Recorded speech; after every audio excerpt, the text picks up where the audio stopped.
नमस्कार, the wire में आपका स्वागत है। मैं हूं आरफा खानम शेरवानी। अयोध्या में बाबरी मस्जिद या राम मंदिर ना बनाकर वहां एक यूनिवर्सिटी, एक विश्वविद्यालय बना दिया जाए, ये कहना है आम आदमी की पार्टी के नेता और दिल्ली के उप मुख्यमंत्री मनीष सिसोदिया का। क्या राय है आपकी? आपका क्या ख्याल है? क्या वाकई अयोध्या में उस विवादित जगह पर जहां पहले बाबरी मस्जिद हुआ करती थी और अब राम मंदिर बनाने को लेकर पूरा एक राजनीतिक आंदोलन जो है वो भगवा परिवार, बीजेपी, आरएसएस, वीएचपी चला रहे हैं? क्या मानते हैं आप? आपका क्या मानना है? क्या वहां पर एक विश्वविद्यालय बनाया जाए?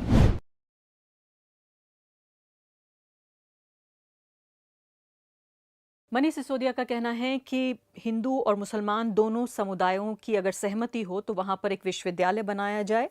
हिंदू, मुसलमान और ईसाई सबके बच्चों को जो है वो वहां पर पढ़ने की इजाज़त मिलनी चाहिए। उन्होंने कहा है कि अगर विदेशी भी चाहें तो वहां पर पढ़ सकें, क्योंकि राम राज्य जो है वो किसी मंदिर के द्वारा नहीं, मंदिर से होकर नहीं, बल्कि शिक्षा से होकर आएगा।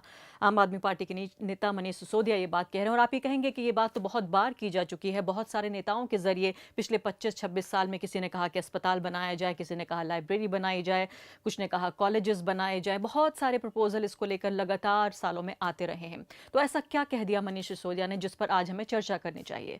मैं ये कहती हूं कि जो कुछ कहा गया पिछले 25-26 साल में वो एक तरफ है, और जो मनीष सिसोदिया ने आज ये बयान दिया है, अब जो ये बयान दिया है, ये पूरे तरीके से माना जाए साहस भरा हुआ, हिम्मत से भरा हुआ और बहुत ही करेजियस बयान है ये उनका। क्योंकि जिस तरह की राजनीति हम आज के दौर में देख रहे हैं, जो पूरी तरीके से जो है वो ध्रुवीकरण हो चुका है, पोलराइज्ड हो चुकी है सोसाइटी। हमारी जो राजनीतिक ताकतें हैं, जो ताकतें आज जो सत्तासीन हैं, ताज तख्त जिनके पास है, उन्होंने पूरी तरीके से जो है समाज को ध्रुवीकरण जो है उसका कर दिया है, अलग अलग पोल्स में बांट दिया है। और ऐसे समय में अगर कोई व्यक्ति ये कहता है कि यहाँ पर मंदिर ना बनाकर, मस्जिद ना बनाकर कोई विश्वविद्यालय बनाया जाए, इतनी करेजियस बात है जिसकी जितनी तारीफ की जाए वो कम है। तो मनीष सिसोदिया का ये बयान क्यों अहम है, ये जानने के लिए आप ये भी समझिए कि किस तरह के बयानात जो हैं हमारे मुख्यमंत्रियों, प्रधानमंत्रियों और वो लोग जिन्हें हमने चुनकर संसद में भेजा है, वो किस तरह के बयान दे रहे हैं। लगातार जो हैं वो बीजेपी, आरएसएस से जुड़े हुए लोग,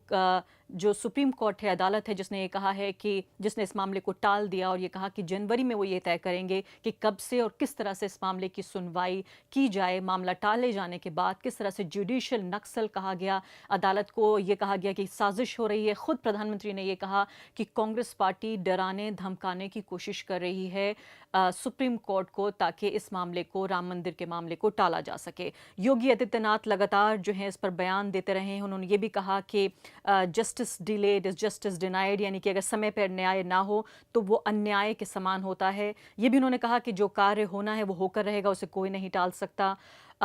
इस बार एक दिया भगवान राम का जलाइए, वहाँ काम जल्द ही शुरू होगा, हमें दिवाली के बाद इसे करना ही है। और यहाँ ये कोई भी कोशिश नहीं है कि आम आदमी पार्टी का हम समर्थन कर रहे हैं। अगर ये बारी आई कि उनकी नीति की हमें आलोचना करनी पड़ी, जो हम करते रहे हैं, तो हम ज़रूर करेंगे। लेकिन जिसे गुड पॉलिटिक्स कहा जाता है, अच्छी राजनीति, इतनी ख़राब राजनीति के दौर में जहाँ गटर स्तर तक राजनीति पहुँच चुकी है, अगर मनीष सिसोदिया इस बात को कह रहे हैं कि मंदिर की जगह पर यूनिवर्सिटी बनाइए, तो अपने आप में ये काफ़ी हद तक एक साहस भरा बयान माना जाएगा। द वायर की वेबसाइट पर हमने ये पूछा था दर्शकों से कि वो क्या समझते हैं इस बात को लेकर। आप यकीन जानिए 90% से ज़्यादा लोग मनीष सिसोदिया की इस बात से सहमत हैं। और ये कहीं ना कहीं इसको कहा जाए कि हार्ट वार्मिंग, जिसे अंग्रेजी में कहते हैं, कि आप एक खुशी की बात, एक ऐसी बात कि आपको लगता है कि शायद पूरा देश ही जो है वो धर्मांधता, सांप्रदायिकता के नशे में या अंधे कुएं में कूद चुका है। लेकिन जब हमने ये सर्वे कराया, एक छोटा सर्वे ही कह सकते हैं इसको, कि वेबसाइट पर हमने ये डाला कि अपने कमेंट्स के जरिए आप ये बताइए कि मनीष सिसोदिया की बात से आप सहमत हैं या नहीं, तो 90% से ज़्यादा लोगों ने कहा कि हाँ, वो उनकी बात से सहमत हैं। और मैं कुछ बयान ज़रूर आपको, कुछ जो कमेंट्स हैं हमारे दर्शकों के, वो मैं आपके लिए पढ़ना चाहूँगी और साथ ही उन लोगों को बधाई भी देना चाहती हूँ जो इस पूरी जो नफरत भरी और जो विभाजनकारी राजनीति है उसको परास्त कर रहे हैं, ध्वस्त कर रहे हैं ये लोग। महिमा नंबियार हैं, वो ये कह रही हैं कि इससे ज़्यादा खूबसूरत, इससे ज़्यादा अच्छा और प्रगतिशील जो है हल नहीं हो सकता इस मसले का, कि ऐसा मुद्दा जिसने अब तक हमें इतनी बुरी तरह बांटा है, अगर ये हमें जोड़ सकता है तो शांति और प्रगति के लिए ये सही दिशा में उठाया गया कदम होगा। दूसरे एक व्यक्ति हैं हम जिन्होंने कमेंट किया, उन्होंने कहा है कि लेकिन इसके लिए ज़रूरी ये है कि सबसे पहले जो है उन नेताओं को, उन लोगों को जो है वो सज़ा मिलनी चाहिए जिन्होंने वर्ल्ड हेरिटेज साइट को जो है, यानी बाबरी मस्जिद का वो जिक्र कर रहे हैं, उसको ध्वस्त किया, उसको डिमोलिश किया। तब उसके बाद कोई भी चीज़ जो है वो बनाई जानी चाहिए जो सभी धर्मों, सभी जाति और सभी जो वर्ग हैं उनके लिए फ़ायदेमंद हो। पवन कुमार नरेला ये कह रहे हैं कि इस बात से पूरी तरह सहमत हैं। एजुकेशन जो है, शिक्षा जो है, वो इन लोगों के अंदर नहीं थी। उन लोगों को प्रॉपर शिक्षा नहीं मिली जो मंदिर और मस्जिद की मांग कर रहे हैं। इसलिए जो है वो यहाँ पर जो है यूनिवर्सिटी बननी चाहिए। Knowledge is divine, so university is a right thought. ये कहना है पवन कुमार नरेला का।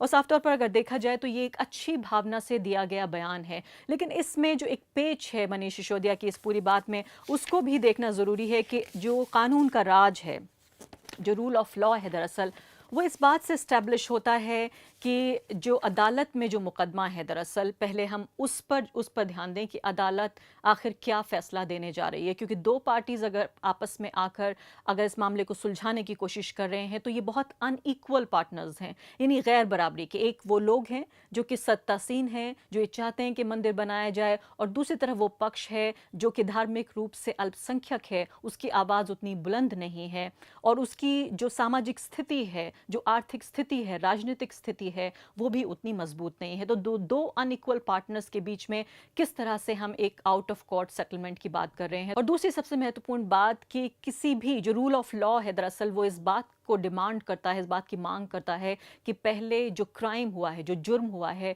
उन लोगों को सज़ा मिलनी चाहिए कि जिन्होंने मस्जिद को तोड़ा है। तो पहले मस्जिद तोड़ने वाले लोगों को सज़ा हो और उसके बाद कोई और बात हो। तो अच्छे भाव से दिया गया यह बयान मनीष सिसोदिया का ज़रूर एक साहसकारी बयान है, लेकिन इस सब के साथ साथ जो रूल ऑफ लॉ है, कानून का राज है, वो इस बात की मांग करता है कि पहले जो है वो उन लोगों को सज़ा दी जाए जिन्होंने मस्जिद तोड़ी है, और फिर हमें अदालत में देखा जाए कि अदालत किस तरह से इस पूरे मामले को देख रही है, और अगर उससे कोई नतीजा नहीं निकल पाता तो फिर इस तरह के किसी सोल्यूशन, किसी हल की तरफ आगे बढ़ा जाए। तो मनीष सिसोदिया का ये बयान जो कि बेहतर इंडिया, जो बेटर इंडिया है, उसकी तरफ इशारा करता है कि ऐसे नेता अभी भी हमारे देश में है। और एक और बेहतर भारत, बेटर इंडिया की जो मिसाल है हमें देखने को मिली बुलंदशहर में। जी हाँ, वही दक्षिण जो वेस्ट यूपी है, पश्चिमी उत्तर प्रदेश है, उसका वो इलाका जो कि भाजपा और आरएसएस के लिए कहीं ना कहीं सांप्रदायिकता का एक पूरी प्रयोगशाला बन चुका है। उस इलाके से बहुत अच्छी खबर ये सुनने को मिली है कि जहां हज़ारों की तादाद में मुस्लिम समुदाय से जुड़े हुए लोग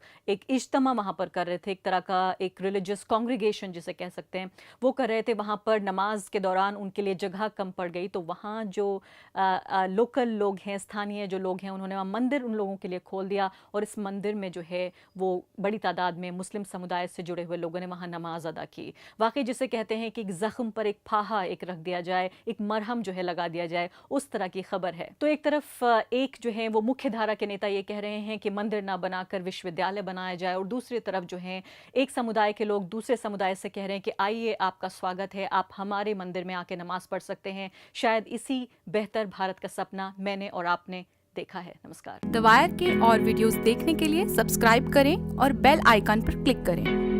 स्वतंत्र पत्रकारिता की आर्थिक मदद करने के लिए डिस्क्रिप्शन में दिए गए लिंक पर जाएं और अपनी राशि चुनें।